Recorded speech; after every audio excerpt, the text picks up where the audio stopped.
બે ખટારા હતા. એટલે મને 11માં હું નપાસ થયો એટલે મને ખેતીમાં લઈ ગયા. લેણું હતું 2.5 લાખ રૂપિયા. ત્યારે એમ થતું હતું કે આ ક્યારે લેણું નીકળશે.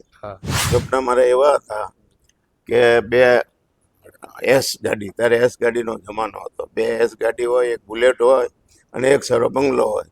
આ મારું વિચાર હતો. એક ચૂંટણી તો એક હતી, અમે પ્રેમથી અમે બે સાથે લડ્યા હતા. અમે વાત થઈ હતી કે ભાઈ આપણે પ્રેમથી ચૂંટણી લડવી છે અને જે તમે તમારી રીતે લડો, હું મારી રીતે લડું. અને તો હું છે અત્યારે હજી રાજકીયમાં આવ્યા ને સરસ માંગણીઓ કરવા માંડે છે, એ ન કરવી જોઈએ. સાથ દે એવા મિત્રો હોવા જોઈએ. ખાલી આપણે સુખી હોય ને આપણે યારે હાજી કરે એવા મિત્ર ન જોઈએ. શું બે મહેરબાન થાય ને ત્યારે માણા હોશિયાર નથી, પણ ભાગ બળવાન છે. પછી મહેનત એક જરૂરી છે. એમાં એ રાજકીય કારણ હતા, રાજકીય આપણી માથે દાવ લેવાનો અને એની માથે અમુક ધાડ મારા ભાઈને પડી, તપાસ ન કરી અને ઉપર 3-4 કેસ મારી માથે રાજકીય ખોટા કેસ થયા. આડાવડા ધંધા કર્યા હોય અને ધંધામાં ધ્યાન ન દેતા હોય અને વેસનોથી ઘેરાઈ ગયેલા હોય, એ પાછા પડે, નકર બીજા કોઈ પાછા પડતા નથી. અને એ હું ગરીબ માણસને મારા ખિસ્સામાં એ પૈસા વાયેલી ખિસ્સીમાં નાખતો, કવર જ અમને આપે એને હું દાન કરી દેતો. એટલે પછી મેં કીધું હવે આ લેવા જ નથી આપણે. એટલે 2 ટર્મથી હું કોઈ ભથ્થું લેતો નથી. અને હું રાતે 2 વાગે પણ બધા ધંધા ઉપર રાઉન્ડ મારું છું અને માણસોને ચેક કરું છું. વેલક્રો નામની ફેક્ટરી હતી, એ લીધી ત્યારે બધાને એમ થતું હતું કે આવી ગયા. નમસ્કાર, જય હિન્દ, જય માતાજી. હું છું આપનો મિત્ર ખુશભા ગઢવી અને આપ સૌનું સ્વાગત છે ધ સંઘર્ષ ચેનલમાં. આપણો નવો એક કોન્સેપ્ટ, નવી એક સિરીઝ, એટલે કે સંઘર્ષથી સફળતા સુધી. એવા બિઝનેસમેનો, એવા ઉદ્યોગપતિઓ આપણા ગુજરાતમાં, આપણા ભાવનગરમાં છે, જેણે શૂન્યમાંથી સર્જન કરી પોતાનું સામ્રાજ્ય ઊભું કર્યું છે. એવી એક સિરીઝ જે આપણા યુવા પેઢીને, જેનજી જનરેશનને જ્યારે એમાંથી કંઈક માર્ગદર્શન મળશે, કંઈક નવું શીખવા મળશે, એ માટે આપણા પહેલા મહેમાન છે શ્રી કિશોરસિંહ ગોહિલ વર્તેજ, એટલે આપણા સૌના કે ગોહિલ સાહેબ વર્તેજ, જેમણે શૂન્યથી લઈ સર્જન કર્યું છે અને પોતાનું સામ્રાજ્ય ઊભું કરી કે ખૂબ સાહસથી, ખૂબ સંઘર્ષથી પોતાનું નામ અત્યારે રાજકીય લેવલે પણ ખૂબ સારી એમની પ્રસિદ્ધિ છે. એવા શ્રી કે ગોહિલ સાહેબ આપણી સાથે ઉપસ્થિત છે. સ્વાગત છે કે સાહેબ આપનું ધ સંઘર્ષમાં. આજે કે આપણે ઘણી વાતો કરવી છે, પણ શરૂઆત આપના જીવનથી કરીએ, આપના બાળપણથી કરીએ. તો આપનું બાળપણ કેવું હતું અને બાળપણના એ બેકગ્રાઉન્ડ, આપનું પરિવારની સ્થિતિ વિશે જાણવું છે. પહેલા મારું બાળપણ છે ને, મારા ફાધર એકના એક હતા, અમે 5 ભાઈઓ હતા. બાળપણ બહુ સરસ ગયું મારું. પછી 11 ધોરણ અમારા ફાધર એકના એક હતા, એટલે વાડીઓ અમારે 2 હતી અને 2 ખટારા હતા. એટલે મને 11માં હું નપાસ થયો એટલે મને ખેતીમાં લઈ ગયા. ખેતી મેં 3-4 વર્ષ ખેતી કરી. પછી હું હીરા ગણવા ગયો. પહેલાં શીખ્યો ને પછી ઘસ્યા 3-4 વર્ષ. પછી મેં હીરાનું કારખાનું કર્યું. તો હીરાનું કારખાનું 6-7 વર્ષ આંક્યું ત્યાં મારા ફાધરને એક્સિડન્ટ થયું. એટલે મારે ટ્રક હતા 2, એ મારે સંભાળવાના થયા. ત્યારે 2 ટ્રક હતા અને લેણું હતું 2.5 લાખ રૂપિયા. ત્યારે એમ થતું હતું કે આ ક્યારે લેણું નીકળશે. પણ ઉપરવાળાની મહેરબાની, ભાગની વાત છે આ બધી. ઉપરવાળો મહેરબાન થાય ને ત્યારે માણા હોશિયાર નથી, પણ ભાગ બળવાન છે. પછી મહેનત એક જરૂરી છે. મેં રાતને દી મહેનત કરી અને મને ભગવાને ખૂબ સફળતા આપી. બસ એમ આગળ વધ્યો. કે સાહેબ, જુવાનીના દિવસોને યાદ કરી તો જુવાનીમાં યુવાનોને વિચાર આવતા હોય, સપના હોય, તો જુવાનીના સપના મારા એવા હતા કે 2 એસ ગાડી, ત્યારે એસ ગાડીનો જમાનો હતો, 2 એસ ગાડી હોય, એક બુલેટ હોય અને એક સારો બંગલો હોય. આ મારું વિચાર હતો, આ સપનું હતું. પ્રથમ બિઝનેસ કયો હતો અને જેમાં તમે કેટલું રોકાણ કર્યું હતું? ત્યારે લોકોએ તમને શું કીધું હતું? એ સમયની ઘટનાઓ. પ્રથમ તો મારે 2 ટ્રક હતા ને 2 વાડીઓ હતી 8 વીઘા જમીન હતી. અને એમાં જ્યારે હું આવ્યો ત્યારે એમ થતું હતું કે આ સારું કેમ ચલાવી શકશું. હમ. અને એ મુશ્કેલી ત્યારે ખૂબ હતી, પણ ઉપરવાળાની દયાથી મને સફળતા મળી. તમારો એવો કોઈ બિઝનેસ જેમાં તમે ખૂબ રિસ્ક લીધું હોય અને પછી સફળ થયા હોય, એમાં એક ટર્નિંગ પોઈન્ટ હા. જીવનનો આવ્યો હોય એવું એક એક એ જમીનનું હતું, મેં આ ફેક્ટરી લીધી હતી, વેલક્રો નામની ફેક્ટરી હતી. એ લીધી ત્યારે બધાને એમ થતું હતું કે આ આવી ગયા હાથો હાથ, પણ એમાંય મને ખૂબ નફો મળ્યો. અને એ સારું, ઉપરવાળાની મૂળ તો મહેરબાની હોવી જોઈએ તમારી ઉપર, તો કંઈ વાંધો આવતો નથી. અને મેં મારી જિંદગીમાં મહેનત ખૂબ કરી છે. અને મેં કોઈ વ્યસન નથી, મારે દારૂ મટન એટલે ધંધામાં જ ધ્યાન રાખ્યું છે. અને જેટલે વધારે નફો આવતો જ ગયો એમ હું જમીનો લેતો ગયો. ક્યારે એવું કોઈ ધંધામાં નુકસાન થયું છે? પછી એ સમયગાળે તમે કેવી રીતે ઊભા થયા? મને કોઈ કુદરતની દયાથી મને ક્યાંય નુકસાન ગયું જ નથી ધંધામાં. મને સફળતા જ મળી છે આજ દી સુધીમાં. પણ મારે એવો વચમાં સમય આવેલો કે ખોટા કેસ મારી માથે થયેલા, અને એમાં હું થોડોક 5 વર્ષ અટવાઈ ગયેલો. એમાં હું ઉપરવાળાની દયાથી બહાર નીકળી ગયેલો. શું પૈસા સાથે પાવર આપોઆપ આવે છે કે એ પણ પોતાની બિલ્ડ કરવો પડે છે? પૈસા સાથે કોઈથી પાવર આવતો નથી. પૈસાથી તમને આમ રહેવાની ને એની મજા આવે છે, પણ પાવર તો પોતાનો હોવો જોઈએ. જી. પોતાનામાં અંદર શક્તિ હોવી જોઈએ કે ગમે એ કરો તમને વાંધો ન આવે, અને થોડીક ઉપરવાળાની દયા હોવી જોઈએ. અત્યારે 90% લોકોને એક સમસ્યા એ છે, પૈસાનો સ્ત્રોત તો છે, આવક તો એમની પાસે જ આવે છે, પણ ટકતી નથી, જાળવી શકતા નથી. તો એ બાબતે તમારું શું કહેવું? એમાં છે ને, ઓલા રસ્તે સડી ગયા હોય, આડાવડા ધંધા કર્યા હોય, અને ધંધામાં ધ્યાન ન દેતા હોય, અને વ્યસનોથી ઘેરાઈ ગયેલા હોય, એ પાછા પડે, નકર બીજા કોઈ પાછા પડતા નથી. આપને આમ તો જાજા બિઝનેસો છે, તો આટલા બધા બિઝનેસને એક સાથે કઈ રીતે મેનેજ કરો છો? એ મેં તમને કીધું એમ, હું રાતને દી મહેનત કરું છું. બધા ધંધામાં હું રાતે મારા ફાર્મ ઉપર, મારે જમીન એ ઘણી છે ભગવાનની દયાથી અત્યારે, અને હું રાતે 2 વાગે પણ બધા ધંધા ઉપર રાઉન્ડ મારું છું, અને માણસોને ચેક કરું છું કે પાણી વાળતા હોય તો નગર એમ કે પાણી લાઇટ નહોતી એમ કરીને સુઈ જાય, પણ હું રાતે 2 વાગે તેને ચેક કરું છું, અને રાતે ધ્યાનથી ધંધામાં 24 કલાક એમ હું આમ તો 4-5 કલાક જ છું, અને ધંધામાં એટલું બધું ધ્યાન દઉં છું.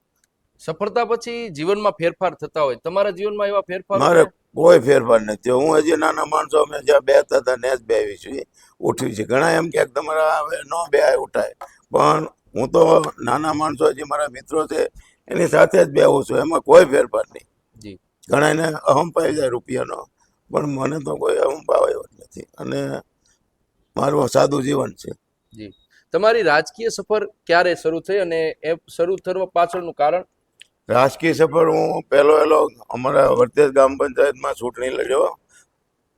થોડુંક મન આપણે એમ થયું કે આ ગામમાં ચૂંટણી લડવા જેવી છે, અને હું લોકોની પહેલેથી સેવા કરું છું. અને નાનામાં નાનો માણસ હોય તો એને મરણ થયું હોય જાઓ, લગ્નમાં કંકોત્રી હોય તો જાઓ, એટલે મારી સહાયતા ખૂબ હતી. એટલે હું પહેલાં ઊભો રહ્યો, એટલે સરપંચમાં અમારે નક્કી થયું, એટલે હું બિનહરીફ પહેલાં ચૂંટાયો, મને ઉપસરપંચ બનાવ્યો 85 થી 90. તમે 2022ની ચૂંટણી જો જીત્યા હોત તો ભાવનગરમાં શું શું ફેરફારો કરત? હું ભાવનગરમાં જે મારીથી થાત ને એ હું ફેરફાર કરાવત. રોડ રસ્તા, એટલે રસ્તા છે, પછી પાણીની સગવડ છે, પછી હું મારે જે કાંઈ આવ્યું હોત તો હું એને એમાં ગરીબ માણસોને શિક્ષણમાં ને એમાં હું સારું ધ્યાન દે. હવે વાત કરી, આપે જાહેરાત કરી હતી ચૂંટણી સમયે કે જો હું જીતીશ તો મારો પગાર, મારું ભથ્થું જે કાંઈ આવે એ હું ગરીબ માણસો, નાના માણસો પાછળ વાપરીશ, મારે જોતું નથી. આ પહેલી વખત કોઈ જાહેરાત કરી હોય, આવો વિચાર કેમ આવ્યો? હું મારી બેંક છે, હું બેંકનો ચેરમેન છું 2 જિલ્લાનો, ભાવનગર અને બોટાદનો. હું એમાંથી ભથ્થું લેતો નથી. પહેલા લેતો તો ભથ્થું એક ટાઈમ લીધી મેં, અને એ હું ગરીબ માણસને મારા ખિસ્સામાં એ પૈસા વાયેલી ખિસ્સીમાં નાખતો, કવર જ અમને આપે એને હું દાન કરી દેતો. એટલે પછી મેં કીધું હવે આ લેવા જ નથી આપણે, એટલે 2 ટર્મથી હું કોઈ ભથ્થું લેતો નથી. ચૂંટણી વખતે આપે અને જીતુભાઈ વાઘાણી સામે સામે ખૂબ પ્રહારો કર્યા, એ પછી હમણાં એક તસવીર ખૂબ વાયરલ થઈ કે તમે બંને સાથે બેઠા છો, સાથે હોવ છો, હા, તો એ પાછળનું રહસ્ય શું છે? આપને જીતુભાઈ વાઘાણી સાથે કેવા સંબંધો છે? મારે જીતુભાઈ વાઘાણી સાથે બહુ સારા સંબંધ છે. એ અમારા ગામના ભાણેજ છે. જી એના મોટા ભાઈ મારી બેંકમાં તાલુકાના પ્રમુખ છે. જી અને અમે હળીમળીને રહેવી છીએ. એક ચૂંટણી તો એક હતી, અમે પ્રેમથી અમે બે સાથે લડ્યા હતા. અમે વાત થઈ હતી કે ભાઈ આપણે પ્રેમથી ચૂંટણી લડવી છે, હા અને જે તમે તમારી રીતે લડો, હું મારી રીતે લડું. અને એ પ્રસંગ હોય ને અમે તો ભેગા તો હોય જ ને, જી બેને આમંત્રણ હોય એટલે અમે બે ભેગા હોય. જો હવે ફરીથી તમારે ઝીરોથી આ ફરીથી શરૂ કરવાનું થાય તો તમે કઈ રીતે શરૂ કરો ને કયા ધંધામાં હવે રોકાણ કરો વધારે? વધારે મને તો જમીનમાં જ રોકાણની ઈચ્છા થાય. પહેલા તો જી જમીન સિવાય એક જમીન ને એક હીરા, જી તમે વધારે પૈસા જો તમને લાભ મળે ઓચિંતાનો, એક જમીનમાં ને એક હીરામાં, આ બેમાં જ મને લાભ, અને મને બેમાં જ ઈચ્છા થાય. જી તમારા જે બિઝનેસો છે, ટ્રાન્સપોર્ટ હોય, આ હોટલનું લાઈન હોય, પેટ્રોલ પંપ લાઈન હોય, આ બધી લાઈનમાં લોકોની એવી માનસિકતા છે કે સેટિંગ હોવું જોઈએ, સંબંધો હોવા જોઈએ અને લાગવક હોવી જોઈએ. આ કેટલું સાચું? એ અડધું ખોટું છે, અડધું સાચું છે. એમાં શું છે, તમારે સંબંધો હોવા જોઈએ તો જ તમારો ધંધો હાલે. પબ્લિક સાથે સારા રિલેશન હોવા જોઈએ જી તો જ બધા ધંધા હાલે. અને ક્યાંક ખોટી રીતે ગંદળ કરતો હોય કોઈ નહીં, અને અધિકારીઓની, એમાં તમારે થોડીક લાગવક તો જોઈ જ તે. તમારા હાલના બિઝનેસો આપના બાળકો, આપની આગળની પેઢી આગળ ધપાવી રહ્યા છે ખૂબ સારી રીતે, અને આપને થોડી નિવૃત્તિ મળી છે, થોડો આરામ મળ્યો છે, તો તમને કેવું લાગે છે? ને તમારા જે આગળની પેઢી છે, તમારા બાળકો છે, એમને તમે શું માર્ગદર્શન આપો છો કે શું સલાહ આપો છો કે આ કરવું, આ ન કરવું?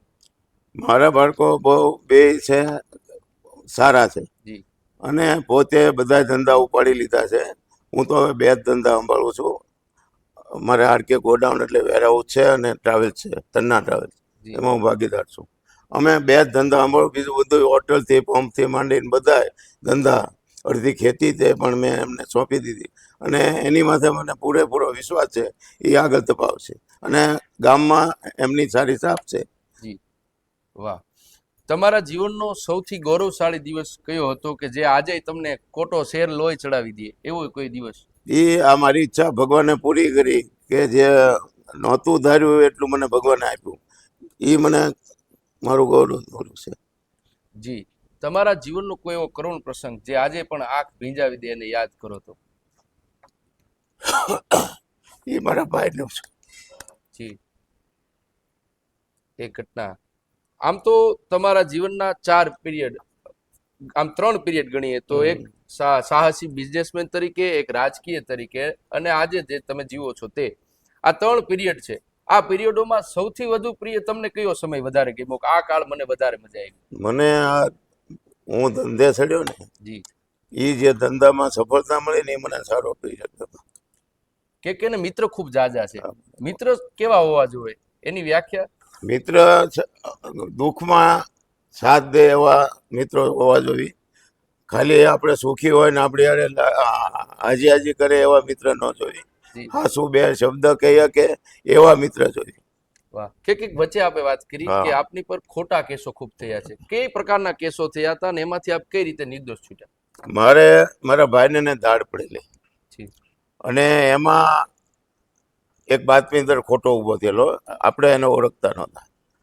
પોલીસ, અમે બાતમીદારે એમ કીધું કે હું એટલે આમાં જાણું છું, અને એ અમે તરત એને ડીએસપી ઓફિસ લઈ ગયા. ડીએસપી ઓફિસ કે આ શું છે, અને એ ડીએસપી એને અમે કુટુંબના નામ આપ્યા. એટલે અમે ડીએસપી પાસે રજૂઆત કરવા ગયા, સાહેબ આ ખોટા નામ નથી ને, અમારે કુટુંબના છે. તો ડીએસપી કે ના ના, એને ગણપતિ ઉપર હાથ મેક્યો છે ને એ સાસો છે. એમાં એ રાજકીય કારણ હતા, રાજકીય આપણી માથે દાવ લેવાનો, અને એની માથે અમુક ધાડ મારા ભાઈને પડી, તપાસ ન કરી, અને ઉપર જતા અમારી માથે ખોટા કે આને ઊભો કરેલો. એક ઈ કેસ ખોટો કર્યો. એક બાજુમાં જમીન છે મારી, એ પોલીસે ભાગ રાખીને સીધો મારી માથે ખોટો કેસ કર્યો. મેં કોઈ એની પાસે જમીન અને એવું કઈ ઓલી આપણે કરેલી નહોતી. આપણે કબજો જો ખાલી પડ્યો હજી, અને આપણે કબજો નથી લીધેલો, તો એમાં પોલીસે ભાગ રાખીને મારી માથે ખોટો કેસ કર્યો. એક યશોધર ભટ્ટભાઈ ને મારા ભાડુત હતા. હવે યશોધર ભટ્ટભાઈ છે ને ખોટા કેસ મારી માથે 1-2 કરાવ્યા. એટલે આવા કેસ મારી પર 3-4 કેસ મારી માથે રાજકીય ખોટા કેસ થયા. જી કે સાહેબ, આપ ક્ષત્રિય સમાજમાંથી આવો છો. ક્ષત્રિય સમાજમાં આપ ખૂબ આપનું વર્ચસ્વ છે, આપનું ખૂબ નામ છે. એક સમાજના આગેવાન તરીકે સમાજના યુવા વર્ગને અથવા સમાજ માટે શું કહેશો? સમાજના યુવા વર્ગને તો હું એટલું કહેવા માંગુ છું તો પોતે અભ્યાસમાં પૂરું કરે ધ્યાન દે, ખોટા વ્યસન ન કરે, ખોટી રીતે બાધે બોલે નહીં, અને ભણતરમાં ખૂબ ધ્યાન દે, અને કોઈ ખોટું ધંધે ન ચડે એ મારે ખાસ, અને મહેનત કરે. રાજકારણમાં ફરીથી જવાનો ઈચ્છા કરીએ 2027માં લડવાની? એ કોઈ ઈચ્છા નથી. હું બેંકમાં રહેવા માંગુ છું, બસ, બીજી કોઈ ઈચ્છા નથી.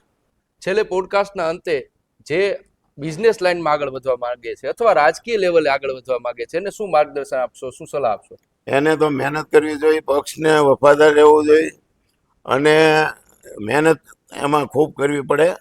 અને ઘણા તો હું છે અત્યારે હજી રાજકીયમાં આવ્યા તરત માંગણીઓ કરવા માંડે છે, એ ન કરવી જોઈએ. જી, સાચી વાત. ખૂબ ખૂબ આભાર કે સાહેબ, આપે આપનો કિંમતી સમય આપ્યો, ખૂબ સારી વાતો કરી, ખૂબ મજા આવી, લોકોને પણ. આપનો ખૂબ ખૂબ આભાર. મળીએ નવા એપિસોડ સાથે. ત્યાં સુધી નમસ્કાર, જય